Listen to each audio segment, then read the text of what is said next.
Hey there, Heather Boyd Wire here, and today I'm making these super cool wire wrapped cabochons using the Artistic Wire knitter tool.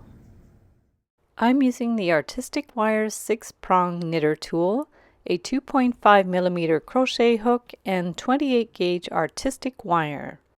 My tools are the Slimline Series chain nose pliers and round nose pliers, the Glimmer Series nipper tool, the nylon jaw pliers, and the bail making pliers from Beadalon. So we're going to start by putting the end of the 28 gauge wire into the knitter tool, and we are going to rotate the wire around the prongs going counterclockwise. We are working off the roll, and we are just going to go around slowly, rotating the wire around each prong. Hold it firmly and make sure the wires are wound around with not too much slack. And then we are going to start a second row and pull the bottom wire over the top wire with our crochet needle. And then just give the end a little bit of a tug. So we're just going to keep going around counterclockwise and bring the bottom wire over the top wire, giving the end of the wire a teeny little tug. And just keep rotating the tool as you go, and take your time and do as many rows as you need for your particular project. So we're going to keep going around and then bring the wire up and over, making sure the top wire doesn't slip off. And then when we get towards the end, we're going to clip the wire off the roll.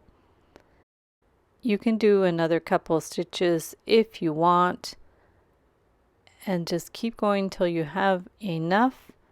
And then we need to finish off the piece so it doesn't fray.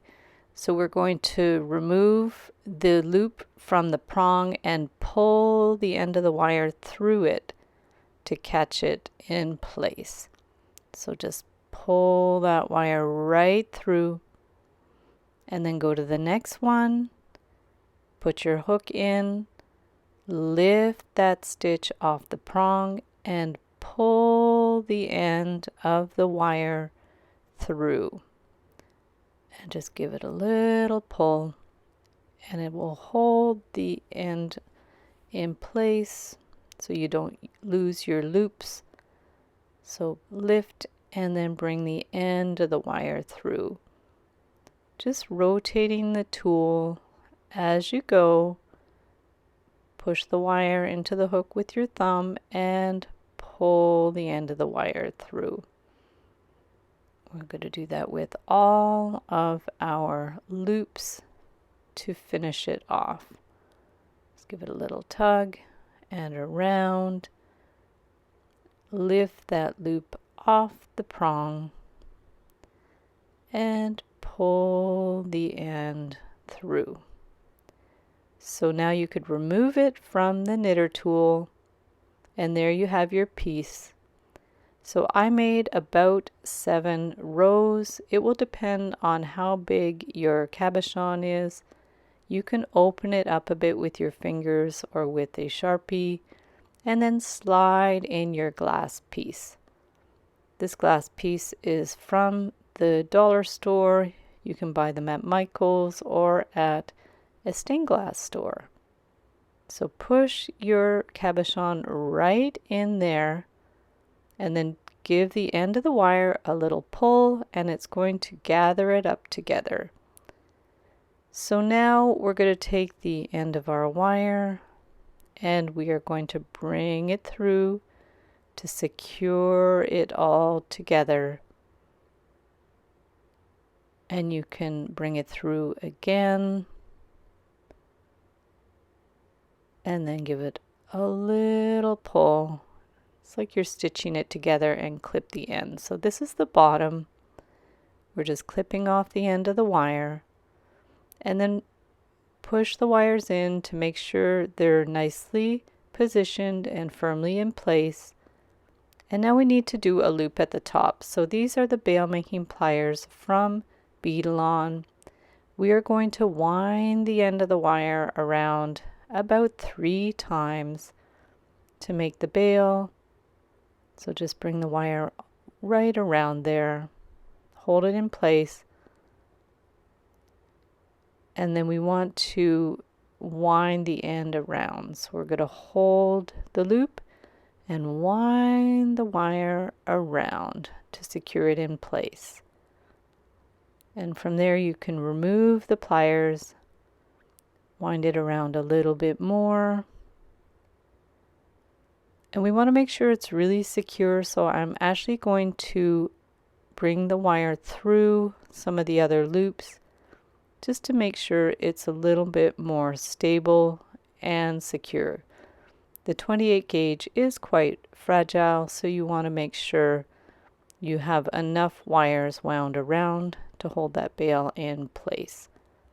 So you could go through a few times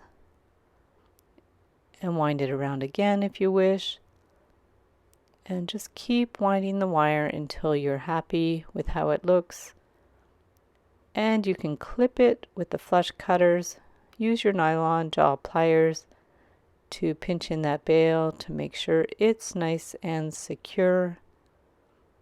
Do any little adjustments you need to do, and there is your finished piece.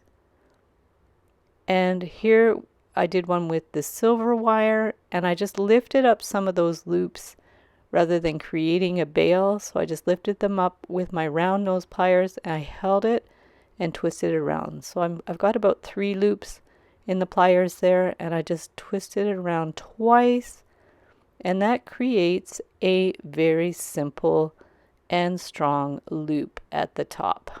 So there's 2 options for the bail. This is a fun one, and it works really well. So adjust it as you need with the round nose pliers, and here's the finished piece. Thanks so much for watching the video. Be sure to give it a big thumbs up and subscribe to my channel for lots more wire art and jewelry making tutorials. You can also join the Wire Makers Club on Facebook to share photos of your wire art and wire jewelry. You can get the templates for most of my projects in my Etsy DIY shop. Be sure to use the coupon code SAVE25 to save 25% when you purchase any 5 templates, tutorials, or ebooks in my shop. So thanks again for watching, and we'll see you the next time.